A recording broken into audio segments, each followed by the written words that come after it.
DYSP മധു ബാബുവിന്റെ criminal പശ്ചാത്തലം വ്യക്തമാക്കി സർക്കാർ ഹൈക്കോടതിയിൽ റിപ്പോർട്ട് നൽകുമെന്ന് പ്രതീക്ഷിക്കുന്നതായി എസ്എഫ്ഐ മുൻ നേതാവ് ജയകൃഷ്ണൻ തണ്ണിത്തോട് പറഞ്ഞു. മധു ബാബുവിനെ ശ്രീകൃഷ്ണ ജയന്തി ആഘോഷത്തിൽ അതിഥിയാക്കിയ ആലപ്പുഴയിലെ ക്ഷേത്ര ഭാരവാഹികളുടെ മനോനില പരിശോധിക്കണം. തനിക്കേറ്റ മർദ്ദനത്തിന് പരിഹാരം ലഭിക്കും വരെ നിയമ നടപടി തുടരുമെന്നും ജയകൃഷ്ണൻ പറഞ്ഞു. 2012 ഒക്ടോബറിൽ കസ്റ്റഡിയിൽ മർദ്ദനമേറ്റതിന് ശേഷം കഴിഞ്ഞ 13 വർഷമായി ജയകൃഷ്ണൻ നിയമ പോരാട്ടത്തിൽ തന്നെയായിരുന്നു. ഏറ്റവും ഒടുവിൽ ഹൈക്കോടതി സർക്കാരിൻ്റെ റിപ്പോർട്ട് തേടിയിരിക്കുകയാണ്. എന്ത് പ്രതീക്ഷിക്കുന്നു? വളരെ ശുഭപ്രതീക്ഷയിലാണ് ഞാൻ. കാരണം കേരളത്തിൽ LDF ഗവൺമെൻറ് അധികാരത്തിൽ വരാൻ ഞാനടക്കമുള്ള വിദ്യാർത്ഥി യുവജന നേതാക്കൾ കേരളത്തിൻ്റെ തെരുവോരങ്ങളിൽ ചോര ചിന്തുന്ന സമരം നയിക്കുകയും മാസങ്ങളോളം ജയിലിൽ കിടക്കുകയും ചെയ്തതാണ്. അതിൻ്റെ ഭാഗമായിട്ടാണ് എൻ്റെ അടക്കമുള്ള കേസുകൾ ഉയർന്നു വന്നിട്ടുള്ളത്.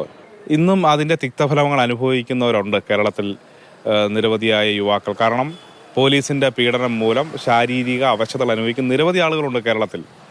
അതുകൊണ്ട് തന്നെ കേരളത്തിലെ ഗവൺമെൻറ് ഹൈക്കോടതിയിൽ ഈ മർദ്ദക വീരനായ മധുബാബുവിനെതിരായ റിപ്പോർട്ട് കൊടുക്കുമെന്നുള്ള നല്ല ആത്മവിശ്വാസം എനിക്കുണ്ട്. അങ്ങ് നൽകിയ പരാതിയിൽ അന്വേഷണം പൂർത്തിയാക്കി മുൻ SP റിപ്പോർട്ട് കൊടുത്തു 2016 ഡിസംബർ മാസം.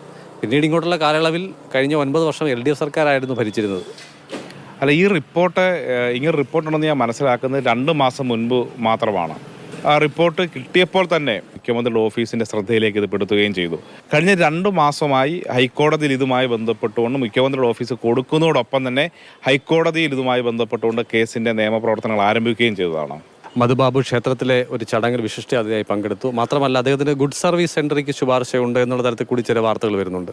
മധുബാബുവിനെ പോലെ ഒരു പോലീസ് ക്രിമിനലിനെ ആലപ്പുഴയിൽ ഒരു പരിപാടിക്ക് വിളിച്ച അവിടുത്തെ സംഘാടകരുടെ മനോനിലയെ സംബന്ധിച്ച് പരിശോധിക്കപ്പെടേണ്ടിയിരിക്കുന്നു.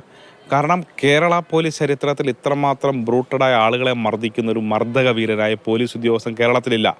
യഥാർത്ഥത്തിൽ അവർ ശ്രീകൃഷ്ണനെ ആരാധിക്കുകയാണെന്ന് എനിക്ക് തോന്നുന്നില്ല. എനിക്ക് ഇച്ചിരി ലളിതമായ മലയാള ഭാഷയെ പറഞ്ഞാൽ ശ്രീകൃഷ്ണനെ പച്ച മലയാളത്തിൽ ഇടിക്കാൻ മധുബാബുവിനെ കൊണ്ടുവന്നതായിട്ടാണ് എന്നെ സംബന്ധിച്ച് എനിക്ക് ഫീൽ ചെയ്യുന്നത്. മധുബാബുവിനെതിരെ ജയകൃഷ്ണൻ ഉന്നയിച്ച ആരോപണങ്ങൾ അക്ഷരം പ്രതി ശരിയാണ് എന്നുള്ള റിപ്പോർട്ടാണ് മുൻ SP അന്വേഷണത്തിൻ്റെ ഭാഗമായി സർക്കാരിലേക്ക് സമർപ്പിച്ചത്. അതിൻ്റെ അടിസ്ഥാനത്തിൽ തന്നെയാണ് ഹൈക്കോടതി അദ്ദേഹം സമീപിച്ചിട്ടുള്ളത്. എന്തായാലും നല്ല ഫലം പ്രതീക്ഷിക്കുന്നു എന്ന് തന്നെയാണ് ഇപ്പോഴും അദ്ദേഹത്തിൻ്റെ പ്രതികരണം. CK Abhilal, Mathrubhumi news.